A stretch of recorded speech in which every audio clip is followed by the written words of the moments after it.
Bienvenue dans cette nouvelle édition du QG News. Au sommaire, renforcer les valeurs démocratiques au sein des pays de l'Organisation internationale de la francophonie. Une thématique abordée lors de la journée des réseaux institutionnels de la francophonie ce mardi à Paris. Près de 600 millions d'habitants n'ont pas accès à l'électricité sur le continent. Des progrès ont été constatés au cours de ces dernières années, mais les inégalités persistent. Et puis retour sur la 23e édition de la Grande Nuit des Arts Martiaux à Libreville au Gabon. Une rencontre sportive qui a réuni des médaillés olympiques et de nombreux adeptes. Mais avant de développer ces titres, la Guinée-Bissau connaît le nom de son nouveau président de la République. José Mario Baz a été déclaré vainqueur au second tour de l'élection présidentielle.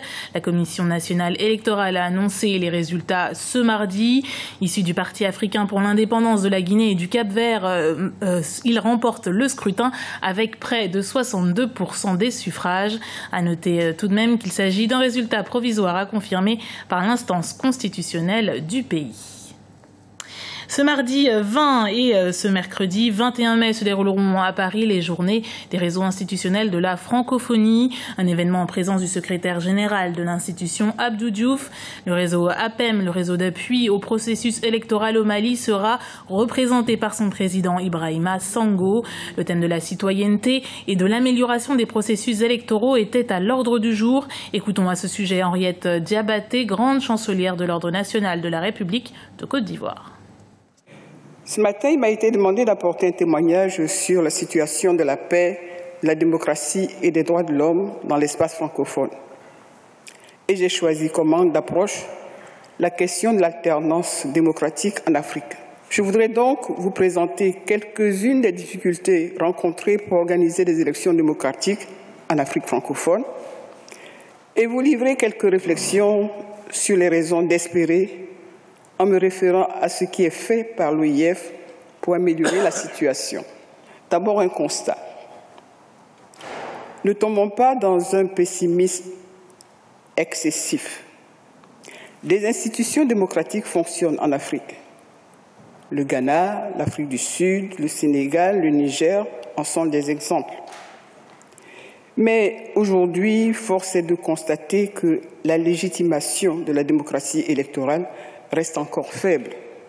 Au lieu de refonder le consensus ou de le construire, les élections sont devenues des périodes de consultation à haut risque pour la cohésion nationale. Le Cameroun célèbre ce mardi la fête de l'unité, une 42e édition placée sous le signe de la coopération. Les derniers agissements de Boko Haram ont largement inspiré la thématique de cette année. Lors du défilé prévu ce mardi, les autorités militaires entendent réaliser une démonstration de force, également destinée à rassurer les Camerounais. 38 partis politiques devaient accompagner les militaires dans les rues de Yaoundé. Lutter contre ce qu'elles appellent le génocide ou le fémicide grâce à un tribunal pénal international en République démocratique du Congo. C'est la motivation de 52 personnalités féminines issues du monde politique, littéraire ou encore philosophe. Dans une lettre ouverte adressée aux grandes instances de décision, elles plaident pour la création d'un TPI contre les violences et notamment les viols commis en temps de guerre. Une initiative soutenue par Maître Amweli Reti, ancien avocat auprès du TPIR, le TPI pour le Rwanda. Pour nous, c'est la solution idoine. La preuve d'ailleurs, c'est que ça a été institué au Rwanda et aujourd'hui le Rwanda est un pays en paix. Donc 6 mois après seulement le génocide du Rwanda, ça a été institué, la comptabilité macabre s'est arrêtée net.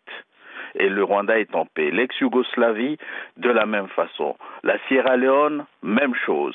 Donc il n'y a pas de raison qu'on pense aujourd'hui qu'en appliquant d'autres ou du moins des non-solutions au Congo, on arrivera à cette paix. Bien au contraire, le fait de n'avoir pas instauré ce tribunal pour le Congo a fait qu'aujourd'hui, on se retrouve pratiquement avec 6 millions de morts répertoriés par les Nations Unies et 500 000 femmes violées, ce qui bat pratiquement tous les records des massacres de masse, des crimes de masse qui ont été commis dans le monde. Depuis le 19 mai se tient à Abidjan, en Côte d'Ivoire, le premier forum africain sur un réseau électrique intelligent. Un événement qui pointe les difficultés du continent à fournir tous ses habitants en énergie électrique. Si des progrès sont constatés, notamment dans la recherche d'alternatives comme l'énergie solaire ou les barrages hydroélectriques, les inégalités sont encore présentes. Thierry Noir. Près de 600 millions d'Africains n'auraient pas accès à l'électricité. Pour pallier ce problème handicapant, plusieurs spécialistes se sont réunis ce lundi. Objectif, surmonter les obstacles au développement de ce secteur. Les chiffres sont formels. Sur 1,2 milliard de personnes dans le monde, 589 millions d'Africains n'ont pas accès à l'électricité en 2014. À cela s'ajoute également qu'en 2030, le nombre de personnes sans électricité devrait se situer entre 730 et 880 millions de personnes dans le monde, dont la plupart en Afrique subsaharienne. Des améliorations rapides sont donc primordiales. Il faut noter que l'Afrique a fait des progrès réels au niveau de la croissance économique. Et ensuite, il faut noter qu'il y a l'effet ressources, c'est-à-dire que l'Afrique regorge de beaucoup de ressources à l'exploitation et à l'exportation. Des ressources qu'il faut apprendre à exploiter, c'est le cas en Guinée qui ne tire pas assez parti de ses atouts. C'est un processus qui est long et difficile. Mais ce que je vais vous dire, c'est qu'aujourd'hui, je ne voudrais pas qu'on vive du passé seulement.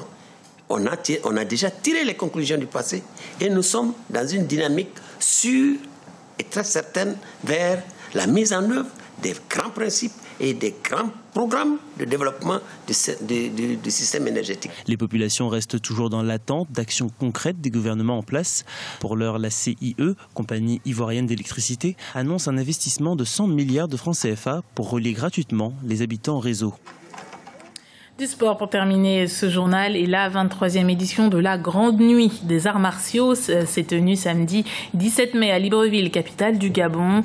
Elle a vu la participation du champion du monde de taekwondo, le Gabonais Anthony Obame, et du numéro 3 mondial Mohamed Cho. Entre démonstration et casse, le public est venu nombreux et a vécu chaque instant avec émotion. Reportage de notre correspondant à Libreville, Douglas Toutoumé.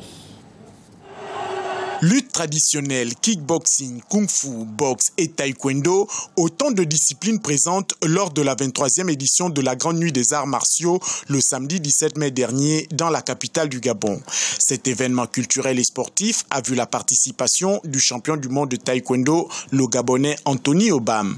Un honneur pour l'organisateur et pour le public qui a effectué massivement le déplacement du gymnase. Vous savez, après 23 ans, je crois qu'on peut faire une thèse.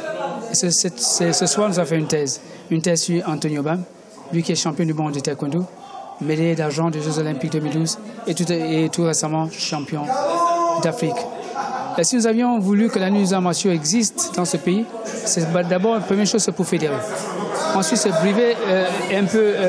briser les clivages qui existent entre nous. Les démonstrations techniques étaient à la hauteur des attentes du public, à l'image de la troupe marocaine qui a électrisé la salle. Dans les sports de combat, le kickboxing a sorti son épingle du jeu.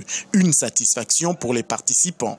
Ce fut une très belle nuit des arts martiaux parce que j'ai remarqué que les gars se sont beaucoup professionnalisés. Le timing était bien respecté. Bon, on n'a plus vu Maître Wapacha courir un peu dans tous les sens.